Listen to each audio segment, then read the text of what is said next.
Aslında Türklerin katılımı أن الوزارة إنه بعد النظام سعيد بروزة بكم هبرنا أن وقت وراء كردستان مستقرني قائدة محمد المهري هنا هم درفتي هم تجيبيه her hezmara kivi bizim aktivistleri juda hepine ama başta yaptım ve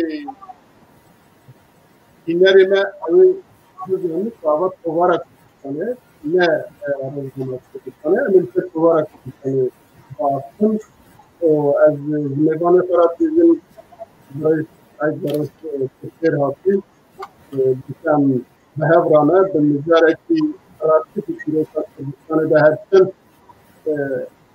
دمك كتير بيكتبها بكذا جنب هاتنا خالصن إذا جلك تطمن يستندن نجارين هاتنا يستندن تجيروت هالبس تجيروت أدبيات زمانه جلك نجار تبعنا ونجارين دي برات روشن بيرن Kurdin ve temlik burası şarada gelip çıkabı o behelvete netini keriyana nüvisivan hanatede amina jwana hem basa kovara Kurdistan yapken ve hem şey basa yek jwan nüviskar o faye kovare Mehmet Mehri hivapken bale kay سعيد بخير هاتي ام از خوازم ام هنکی بحثا کووار بکن کووار کنگ درکت بچه مبست درکت و پاشجی همه درباز ناداروکا وی بن ویسکاری وی بن و چقصا دوماند چند اجمار درکت ام بحثا وانا بکن و پاشجی بحثا ناداروکا وی بکن من نوا خیره دابی بو همو تماشوان چارپل مدیای دبیجم ایوار باش و نمو بخیر هاتنه سرچاوار هاتنه هر وها جبو و سرکفتنی دخوازم بگومان ایشب بابتا کو امیل سر راوستن بابتا کی گرینگه جا آلی روزنامه وانی و کوارگریه کرده پشتی سه روزا یعنی 3 قانونا 1919 yani 3 قانون ایرو 27 می سه روشوندا سیه و مهده به yani beri 102 سال بریا ایرو به ناو کووارا کردستان کوواره کی نو ته چاپ کرن ل استانبول به گریدای جمعیت تعالیه کردستانی به خودی و کوواره محمد مهری هلاوه سرنویسکار کووار آروازاده محمد شفیق افندیه محمد مهری بعث خو خلکی روجهلات کردستانیه جباجار سنه لسنه جدایک بویه خواندنا خو لسنه تمام کریه پاشی جبو yani خوندنا خواه دسپیکی لسنی د مدرسه باوی خدا خوندیه مالبات وان لهرمی منطقه جوان رو و علی گل انباری مالبات کی ناسکرینه مالبات وان بناوی مالبات مفتیزاده یا لروجلاتی کردستانی ایروج بناوی مالبات مفتیزاده یا تینا ناسکرین محمد مهری کره Abdullah Müfti Abdullah Efendiye Mehmet Mihri خوندنا سرکه بردستی باب خود که پاشی لروجلات کردستان مدرسه جدا خوندنا خود دوام دکه و جویشوندا دچه هولیری خوندنا خود مدرسه لهولیری جدکه و پاشی جاردن و دگره گنده خود باجار سنی گنده دسته او لوی داره دست به درسی آمین دکه ده مدرسه دا ders de demek ki ders de demek ki şunda nabera wiyo bavi vida nakoki çe dibe Mehmet Miri despêka 1900 dawiye 1910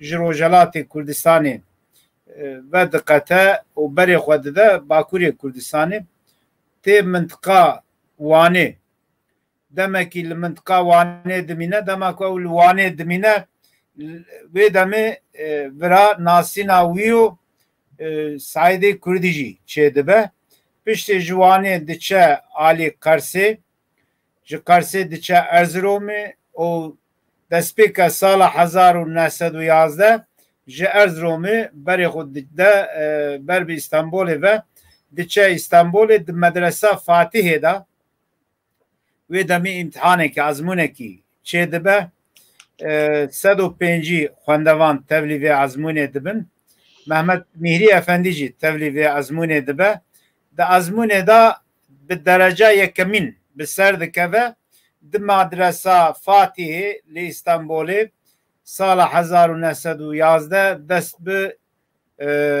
xwendina xwe dike û piştî xwendina xwe xelas dike xwendina xwe li medresa Fatihê ya İstanbolê jî di heman medresê de weka dersiyam dest bi kar û xebatê dike ez destpêkê vana bêjim bo Mehmet Mihri.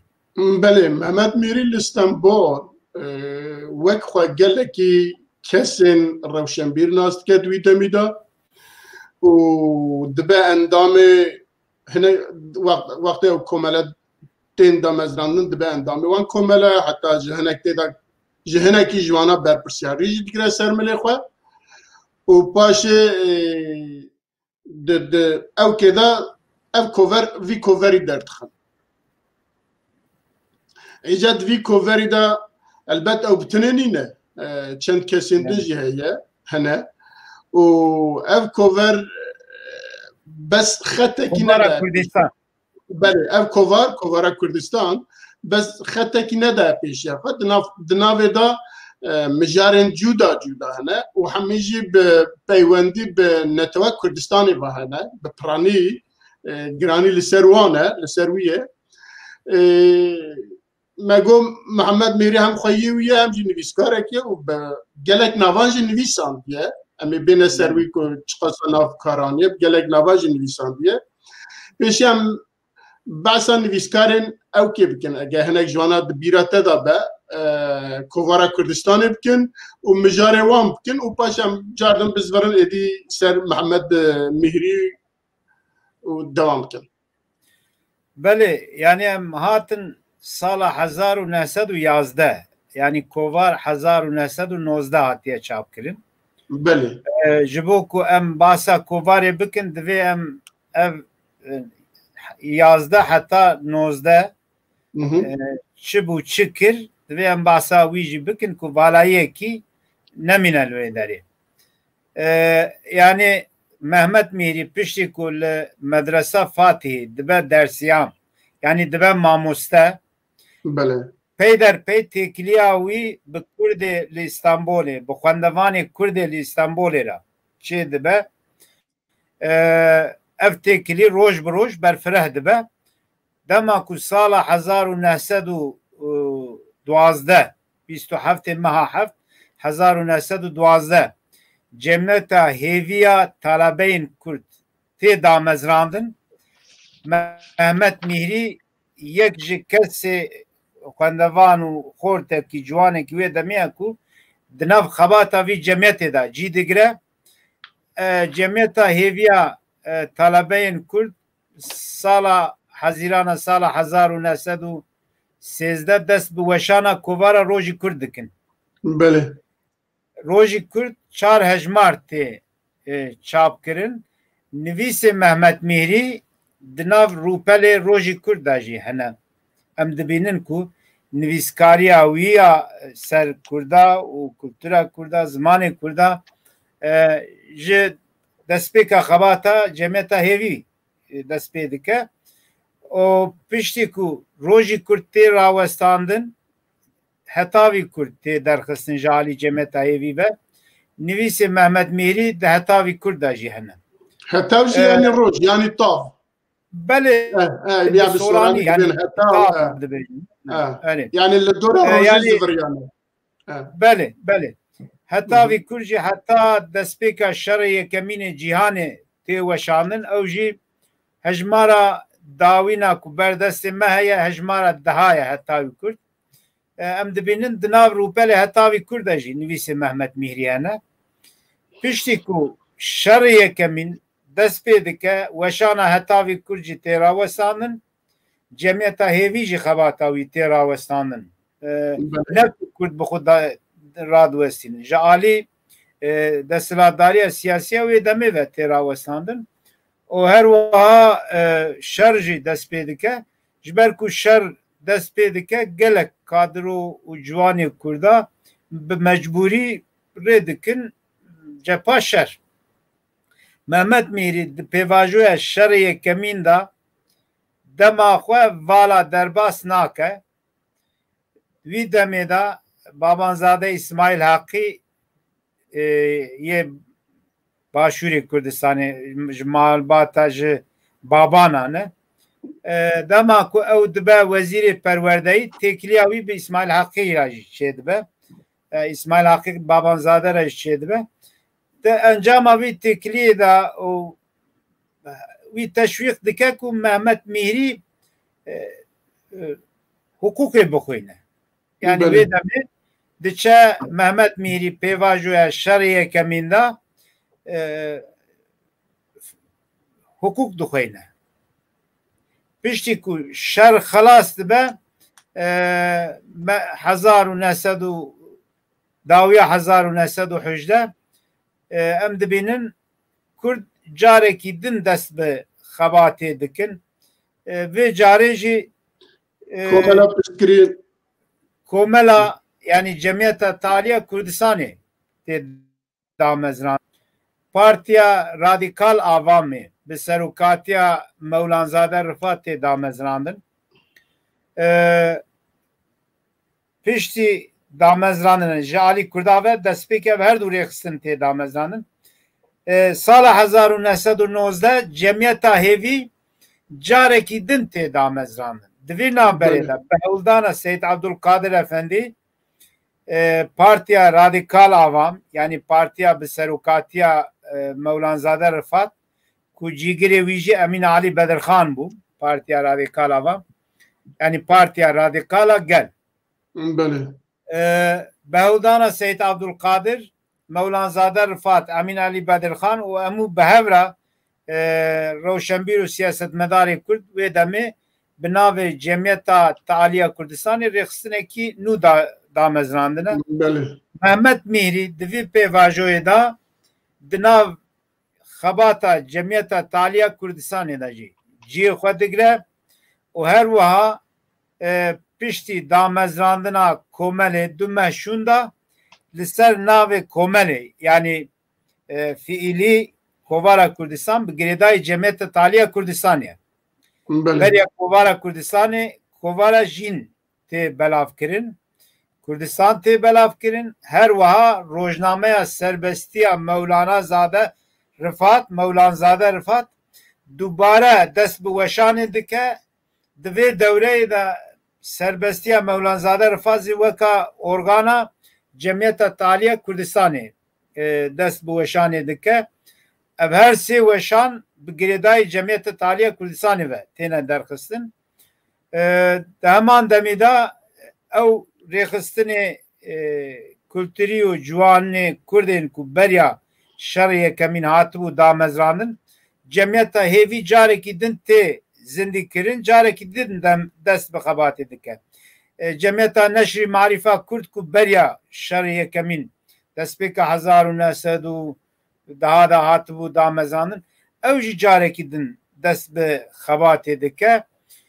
Di vê pêvajoyê de Mehmet Mîhrî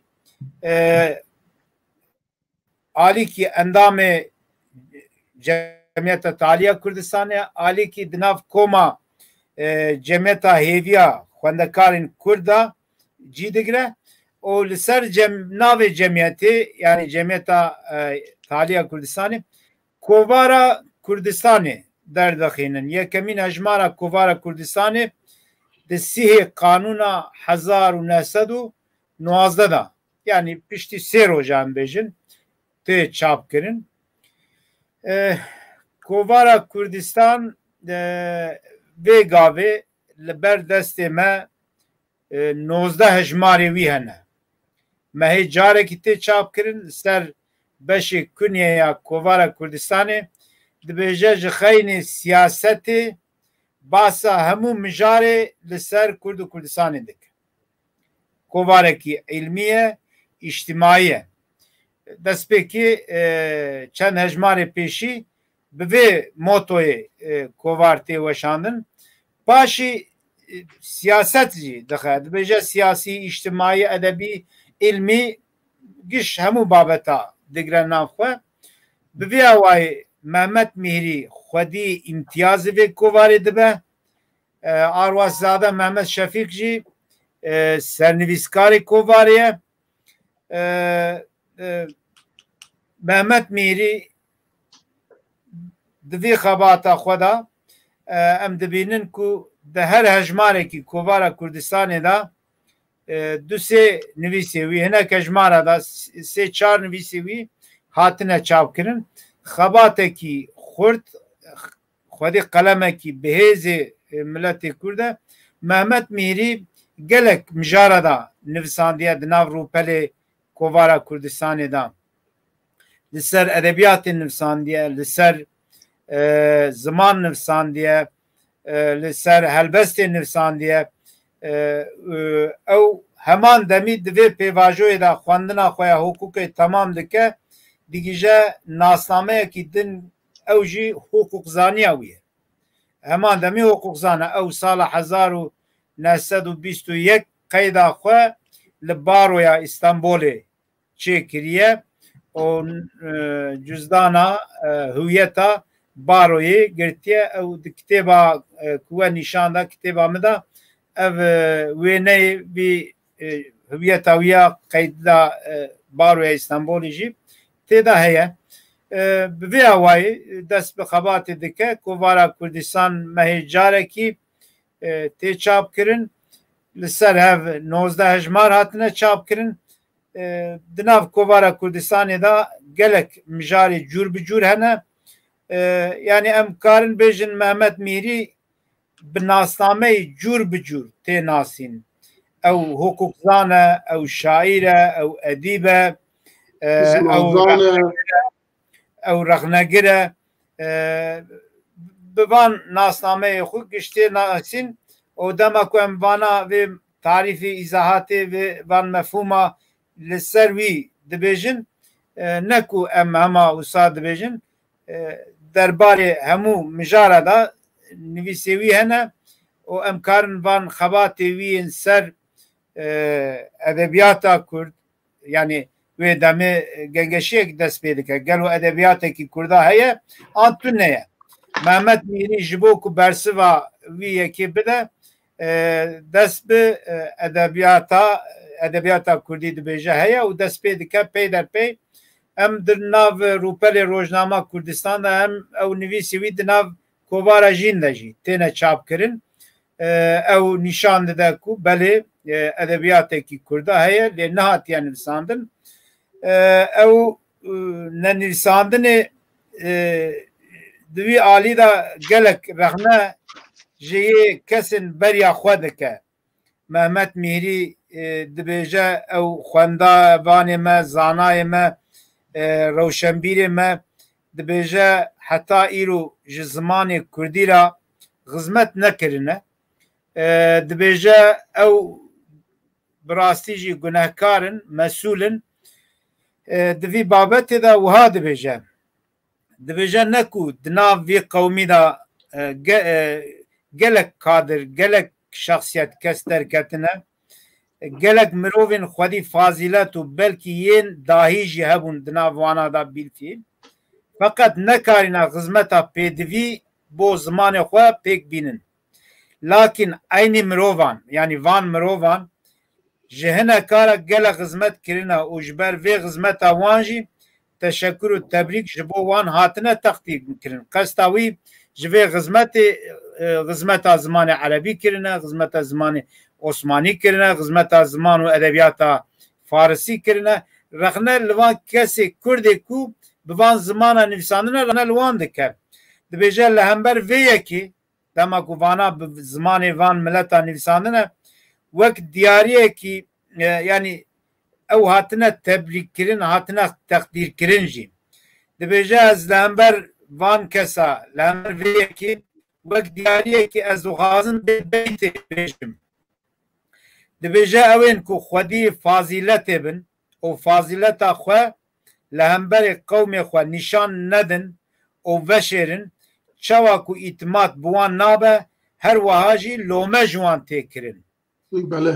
diyare ku ev nêrîna di nav van hevokan da mora xwe li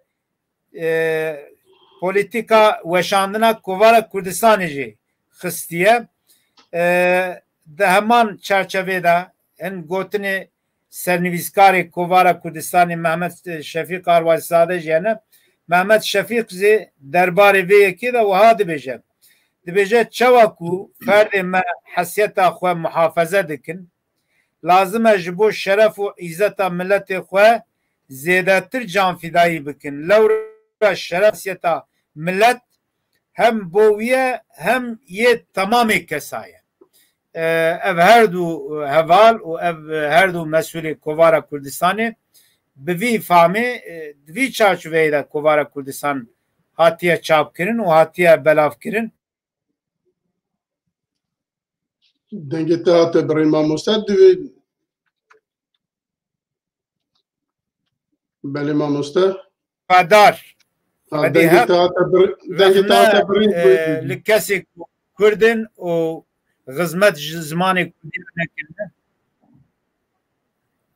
dengê me hate birîn se hinek cemidî devam nizanim dengê me na devam ke devam e belê yani Kovara Kurdistan gelekî kesa di nav Kovara Kurdistanê de nivîsandine Kovara Kurdistan ji alî edeb ziman û kultura Kurdî dîroka Kurdan bi rastî jî çavkaniyekî pir girîng e li ser Kovara Kurdistanê heta îro kêm xebat hatine kirin ji xeynê wî pirtûka min a ku we nîşan da bawer kin ji xeynê wî Bakurê Kurdistanê hîn xebatekî wisa berfire nehatiye kirin hin meqaleyê Kurd hatine lêkirin lê xebatekî berfire nehatiye kirin yê min jî tu bêjî xebatekî pir berfire he ne bi dilê min ne lewra hemû hejmarê Kovara Kurdistanê li ber destê me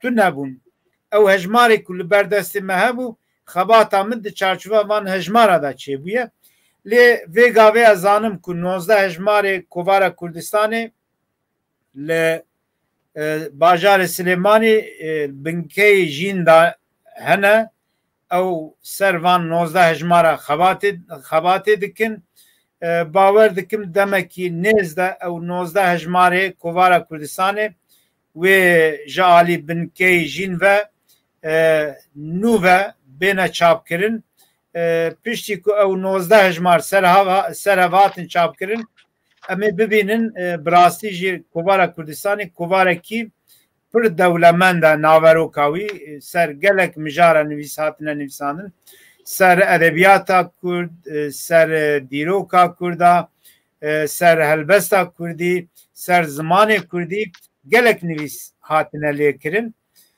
Mehmet Mîrî xusûsiyetekî wî din jî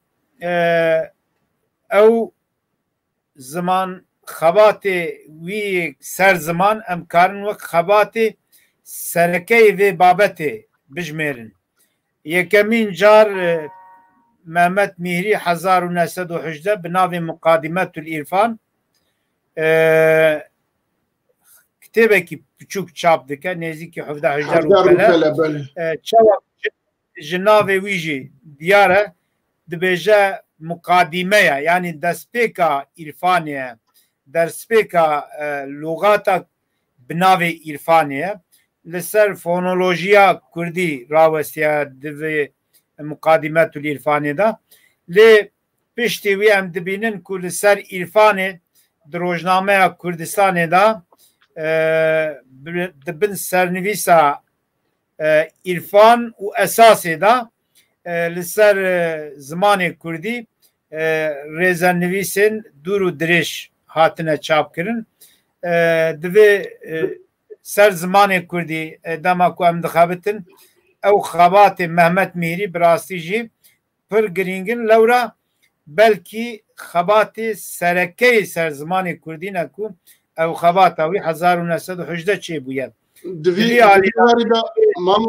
دوی واری دا به زیا پاشا راج نقاشی وی هنه زیا پاشا رخنه لکتیبا فرهنگا زیا پاشا دگره کمانی وی دبیجه آخر زیا پاشا رد کرد و کردتنه نه زمانه که واتنه عربی گرتیه نزانش که گرتیه که کاوش کته او جی تخوازه اثبات که نو سانه که زیا پاشا بخواه عربه تخوازه کرده بخواه عرب تخوازه زمان کرده اسمیله بکه لسروی اپی نقاشی ویانه بگمان یعنی او وک او نویسی وی مدناو سر مالپره کووارا بیر مبان نویسا جی بلاف کرنا یکو بخوازن کارن بگیجن ناورو کوان نویسا او گنگشی وی او رخنه وی سر کتابا زیا پاشا فرهنگا زیا پاشا بالکیشن او گرینگن جی و هر وها ناسنامه ویا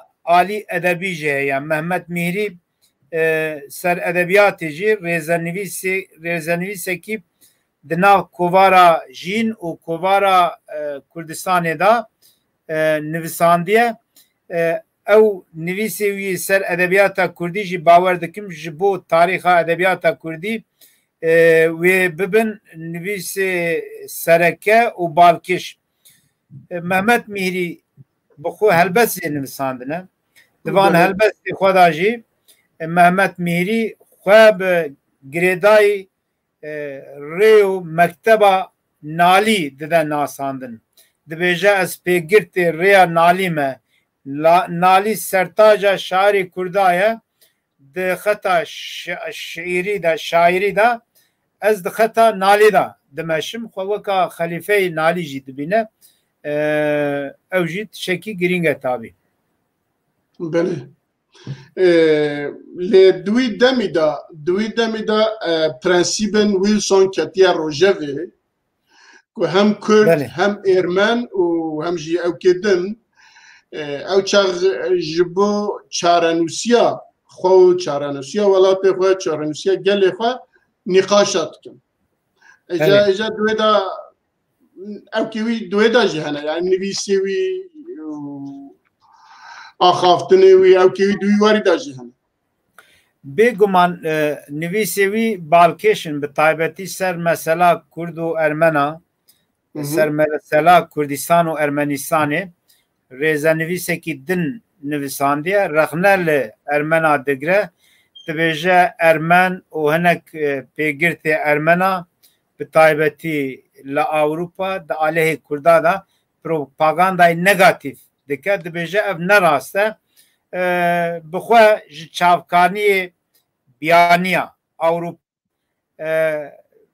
او باجاری که ارمن لسروانا ادعا دکن که ارد ارمنستان یا ارمنستان یعنی وانا ارزروم بدیسه خارپیت قرصه وان هریما گش او بخواه دوان نویسی خدا ریزه نویسی خدا برسوا وان رخنه برسوا وان ایداین ارمنا جی دده و براستی جی دمکو برسوا وان دده به چافکانی بالکشی وی دمه برسوا وان دده محمد میری فرانسیزی زانه بو عربی باش زانه بو فارسی زانه بو او جروشا دنیای ج دیروکا دنیای ج آگدار بو او آگداری اویا برفره دنویسی ویدا خویاد دبه او جی بابت کی دنه ناو کووارا کردستان دا برسوا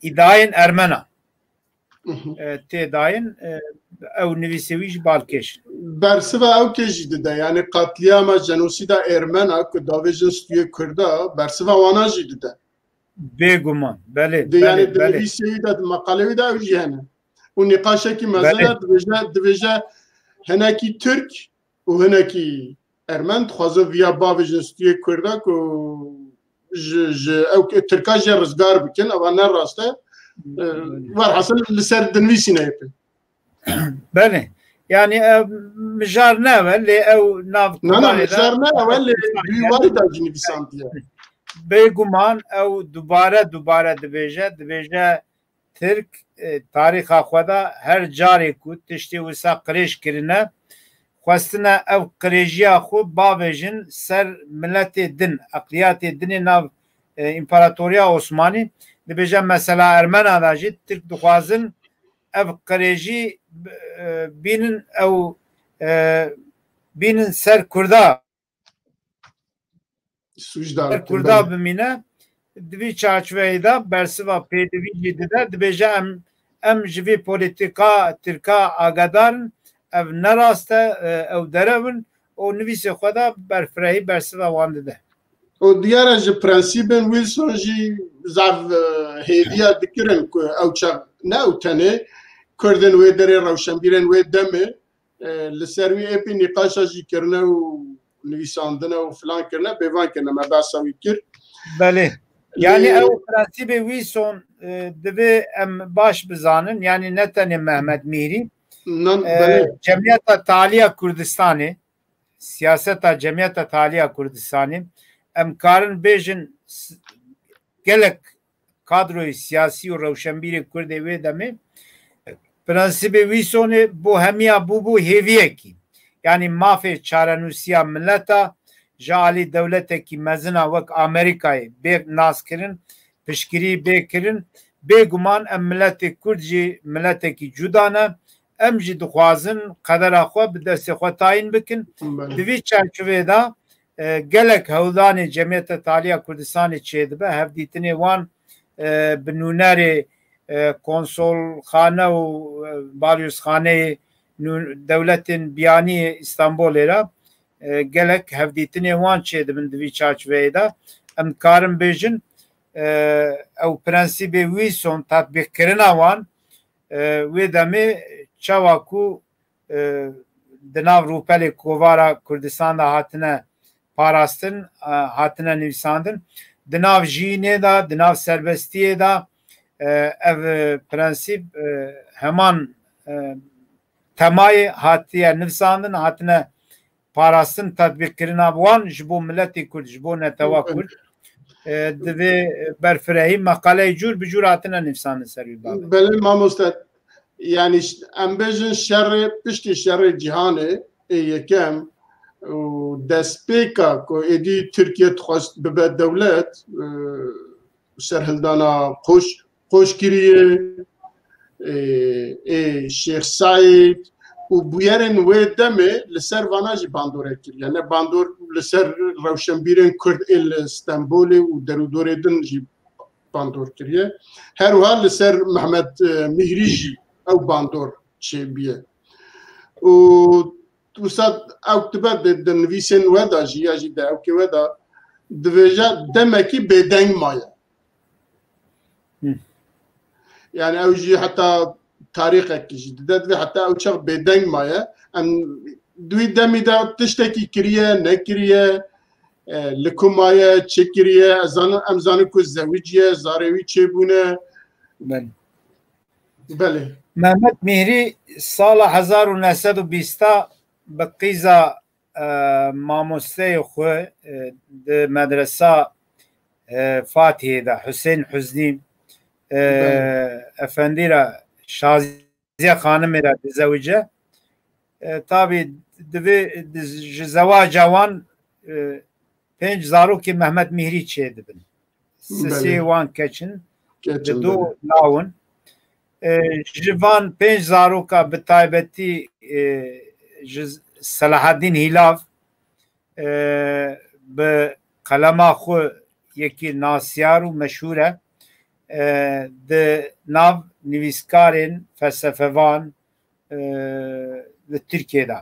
Selahedîn Îlav dema ku basa felsefê bibe, bi taybetî jî felsefa Marksîst bibe, Selahedîn Îlav ji van kesaya ku di rêza yekê de an jî di rêza pêşî de tê jimartin, gelek xebatê wî çêbûne ser felsefê, gelek wergerê wî jî çêbûne. Selahedîn Îlav li Fransayê doktora xwe li ser felsefê çêkiriye. Lê Selahedîn Îlav di nivîsê xwe de dibêje eger ji bavê min nebûne, dibêje bavê min hakimê felsefa Rojhilatê bû. Zanyariya wî ser felsefa Rojhilatê û felsefa dîn gelek berfireh bû. Berdewamî dibêje bi bavê xwe re me gengeşî dikir. Dibêje min felsefa Rojhilatê li ser sifrê ji bavê xwe girt. Dibêje bavê me em piçûk bûn, me bi qasîdeyê bi jiberkirina qasîdeyê Fizûlî mezin kiriye. Yani qasîdeyê Fizûlî bi me dida jiberkirin. Çima qasîdeyê Fizûlî? Tabii em nika dibînin ku bi taybetî jî Mehmet Mîhrî girîngî dide Fizûlî. Fizûlî bi xwe jî şairekî Kurd e. Yani gundê Fizûlî di navbera Kerkûk û Silêmanê de ye gundê wan. Ji ber ku ji wê derê çûne Helê, bavê wî wê demê miftî bûye, çûne bajarê Helê, li wê derê mezin bûye, ji ber wê yekî Ereb dibêjin Fizûlî Ereb e. Yani Tirk dibêjin Tirk e. Fizûlî ne Ereb e ne Tirk e. Fizûlî Kurd e. Bi Erebî jî nivîsandiye, bi Farsî jî nivîsandiye, bi Tirkî jî nivîsandiye. Lê Fizûlî bi esê xwe Kurd e. Ji xwe Mehmet Mîhrî dema ku ji Fizûlî dîwanından kitêba wî ye bi Tirkî.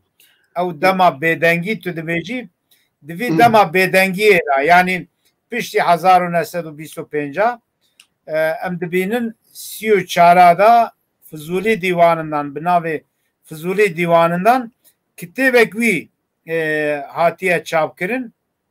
Ew kitêba wî bi rastî jî balkêş e. Ew dibêje rojekî ez ji biroya xwe dihatim, ez dibêje ez çûm Millî Kutubxaneyê mêze dikir, her carê diçû wê derê dixebitiye. Dibêje kitêbekî ser Fizûlî ket ber çavê min, min kitêbê mêze kir, du cîl de dibêje, min nava wî tev da mêze kir, gelek şaşîtî, xeletî li ser Fizûlî, tiştê pir şaş û xelet hatine nivîsandin. Dibêje ji ber wê yekî ez mecbûr mam ku li ser Fizûlî vê kitêbê binivîsînim. Yani ez van şaşî û xeletiya tamam bikim. Dibêje Fizûlî jî navê wî ji be ji xwe navê wî esîn ne Fizûlî ye. Fizûlî bi mahlasî wî ye. Navê wî jî Mehmed e. Dibêje bi vî awayî xwest ez van xeletiyê derbarê Fizûlî de serrast bikim. Di vî çarçoveyê de kitêba wî ye bi navê Fizûlî dîwanından. Yani ji dîwana Fizûlî derdikeve meydanê. Wisa xuya dike ji ber ku wî Fizûlî Kurd qebûl kiriye. Dema zarokê wî malê da zarokê xwe jî bi qasîdeyên Fizûlî mezin kirine. Bi jiberkirin û xwendina qasîdeyên Fizûlî ji ber mezin kirine. Selahedîn Îlav jî ew kesek ku yani felsefa Rojhilatê ji bavê xwe li ser sifrê hîn dibe. O her wiha xwendina xwe ya Parîsê jê tamam dike. Bi vê awayî felsefa Rojava jî hîn dibe. Selahedîn di felsefa xwe de di xebat û nivîsandinê xwe ser felsefê de sentezekî felsefa Rojhilat û Rojava dike. Ji ber wê yekê qelemekî xurt e di felsefê de ew bêguman ew jî berhema Mehmet Mîhrî Îlav bi xwe ye. Karin wî çavkaniya wî jî çavkaniyek wî jî bavê wî ye Mehmet Mîhrî ye. Celal Temel tîne bîra me ku Selahedîn Îlav endamê tîpê bîye, berê endamê tîpê bîye. Belê, endamê tîpê bû, yek ji kesê ku bernama tîpê nivîsandiye. Di komisyona nivîsandina bernama tipe da bu Selahaddin Hilaf ve deme kadroyu Kürdi ku ve deme dinav tipe da xebitine hene ki wan Selahaddin Hilaf nas kirine sohbetê wan çêbûne ew zanin lê Selahaddin Hilaf bixwe çepgir bû çepgir dema ku em dibêjin ne ki ideolojikê doktrînerê ew bû çepgiriya wî bi rastî jî ji ber ku bi wî fama xwe ya çepgirî di pratikê de ciyekî ji xwe re nedît ku di pratikê de di nav rêxistinekî partiyekî wê demê de cî negirt wî giraniya xebata xwe da ser nivîsandinê û çepgirê wê demê gelekî wan jî ji nivîsandinê Selahaddin aciz bûn lêberê Selahaddin qelemekî xurt e kesekî serekeye ku li Tirkiye pêşengiya pêşketin û geşbûna felsefê kiriye vê alî da jî belê felsefe xebatî wî em ber çavê xwe re bigrin. Belê mamoste du deqê me mane elîzan pir senetine ne?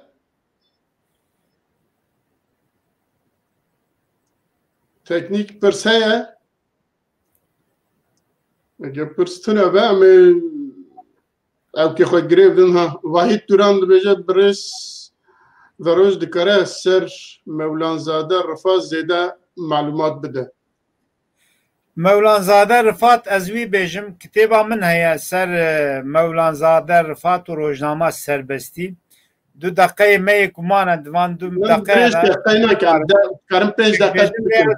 karim bêjim weka çavkanî serî li wê kitêbê bide ew pêdivî zanîn û agadarî pêdivî kare jî îstîfade bike. Ez zanim Vahîd Duran bixwe li Ewropa dimîne eger adres rêya ew kê jî nîşan bikî dikare bixwaze. Yani ser Mevlanzade Rifat ser malpera kovara bir jî gelek nivîs me belav kirine gelek makale hene kare ji wan makaleya jî îstîfade bike. Belê. Ve diyara pirstine ne mamoste tu dixwazî em girê bidin. Belê. Gotinê xwe dawiyê li ser vî mijarî. Belê. Yani gotina min ew e gelek rewşenbîrê me siyasetmedarê me yê weka Mehmet Mîhrî Hilaf hene te tiştekî pirskirte got dema bêdengiya wî ne ji bêdengî bûna hat bêdeng kirin yani ne tenê gelek hatin bêdeng kirin piştî serildana 1925 tofanekî dest pê kir yê ku ketin berdest hatin xenekandin hatin ceza kirin hatin nefî kirin yê ku revyan yê ku man beşekî wan zî mecbûr ma xwe bêdeng bikin. Selahaddin